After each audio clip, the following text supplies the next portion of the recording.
Right guys, welcome back to another video, and today I wanted to talk about the Jazz, the Minnesota Timberwolves, the Atlanta Hawks and the Spurs. Now, what do all these teams have in common, you may ask? Well, the main thing they have in common is the trades which have happened this season. Now, the trades that have happened this off-season include Murray from the Spurs to the Atlanta Hawks and Rudy Gobert from the Jazz to the Minnesota Timberwolves. Now, the interesting thing about these trades that a lot of people may not understand fully is the amount of draft capital which these teams have given up. And the main thing I wanted to talk about in this video is this a good idea to give up the amount of draft capital that they gave up plus players in order to get their superstar that they think could push them over the edge to making a NBA finals, a conference finals, and basically selling away their future for the now. Now, the first thing I want to talk about is, did these teams overpay? Now, in some sense, like for a superstar, you're always going to overpay, right? However, the main team that overpaid was the Minnesota Timberwolves, who traded a lot of players and a lot of draft capital for Rudy Gobert. Now, the main thing people like to ask is this Rudy Gobert trade going to make them a title contender?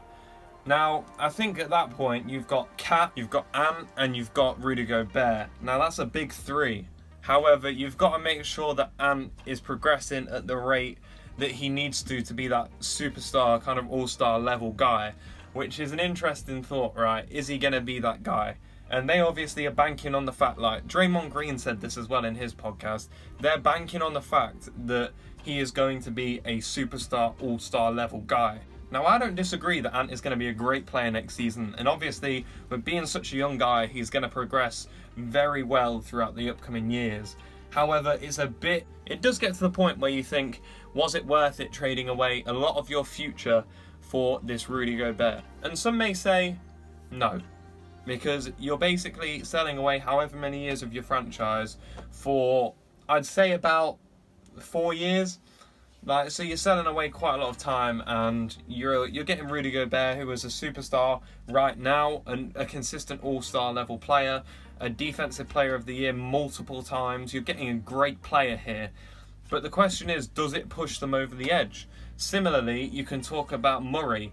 Does Murray push the Atlanta Hawks over the edge to get them back to the Eastern Conference Finals, or even push them further to the finals? Now, the thing you've got to think with Atlanta is, and actually the Timberwolves, is how are these teams going to set up? Because now you've got two big men at Minnesota. You'd assume Cat is going to play the power forward and Rudy Gobert will play the center, because Cat is an alright perimeter defender and he can also shoot a three, which is useful. I think he's above 40% shooting from three last season, which is great for a guy of his stature. Now, you've got Rudy Gobert, who is the best interior defender in the whole of the NBA. So is this a good combination? Yes. Cat kind of has played there a bit before, but it's going to be kind of a new position where him and Rudy Gobert are going to have to work together a bit more, and Ant is going to have to be a all-star level player for them to make it to a great point. Now, I do think the main place that Rudy Gobert is going to help them is in the regular season.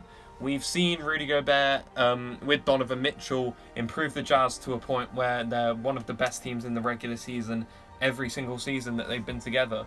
Now, that is because the interior defense was so good that people just couldn't score pretty much. However, what I need people to understand is this going to make the Timberwolves a title contender in the playoffs? Because we've seen the Jazz in the playoffs. We've seen this Rudy Gobert in the playoffs before. And can you make the impression needed to push the Timberwolves to a point where they are doing better than a first-round exit? Now, that's an interesting point, because they played the Grizzlies last playoffs and they could have won many games, but they just bottled it. Mainly due, in my opinion, to inexperience. Throughout that series, there was times where teams would be giving up massive leads and just losing it. And then it'd be other times where the other team would do the same thing. It was two very inexperienced teams in those situations. However, with Rudy Gobert, he might be able to marshal the team in the right direction in those situations. So that's the Timberwolves. That's how I can see the Timberwolves doing. To me, the Timberwolves get as far as I think they get second round. I think they'll probably get second round in the playoffs. They'll go second round exit probably to either Golden State or the Suns, especially if the Suns get that Kevin Durant trade, which everyone was talking about, which has kind of died down at this point. Then you've got to think about the Atlanta Hawks, right? How good are the Atlanta Hawks going to be with Murray and Trae Young in the backcourt? With Murray and Trae Young in the backcourt, and you've got to think, is this team going to be able to perform to a point where they'll be in the Eastern Conference Finals again, or make it further than that? Now, there's a lot more competition in the West, in my opinion. There's a lot better teams, and there's a lot more complete teams in the West. However, in the East, there is still a lot of competition. You've got the Bucks, who were the winners of the NBA title not that long ago. You've got the Celtics, NBA finalists. You've got the Miami Heat, a great team. You've got a lot of teams in the East which could compete with this team. So it's the issue of you've traded your whole future away for Murray when we haven't seen what Trae Young is like as an off-the-ball player in the NBA. Will he be able to play as well off the ball as he does on the ball?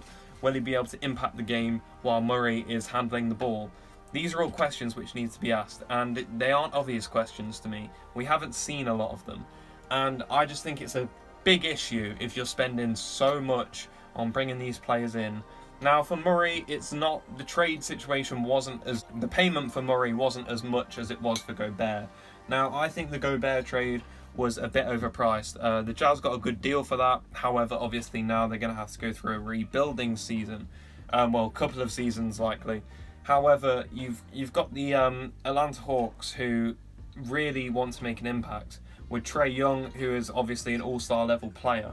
Now, it's just the issue of you've traded away all of this draft capital. Is this going to work? And I think for both teams, it's going to be an interesting, I'd say you give it 2 seasons, because the first season could always be they're still working it out together. Or it could be the Boston Celtics first season, where you had Ray Allen, you had Kevin Garnett, and you had Paul Pierce, where it instantly just works and they go and win a championship. And that could be real. That could be the facts of it. That Rudy Gobert trade could make that team the best team in the NBA. It could. But we haven't seen it, and we haven't seen what it's like playing 2 big men. We don't usually see that in the NBA these days. The Celtics ran it a bit, even in the playoffs, playing Al Horford and Robert Williams together. How would it fare in a season-long affair where you're playing 2 big men that need to work together and find a connection? But right, guys, that is the end of the video. I just wanted to make this video to talk about the the trades that happened, like the 2 biggest trades really that have for sure happened. Obviously, when the other big trades happened, such as Kevin Durant leaving, Kyrie leaving, which it does seem that he is going for the Lakers, which I haven't looked at the deal too much in detail, but it seems like he's going to go to the Lakers, which we can say either way. Is it a good deal? Is it not? But we shall see. Now, I just wanted to say, if you have watched this far, I really do appreciate you, and thank you so much for watching. I really appreciate you.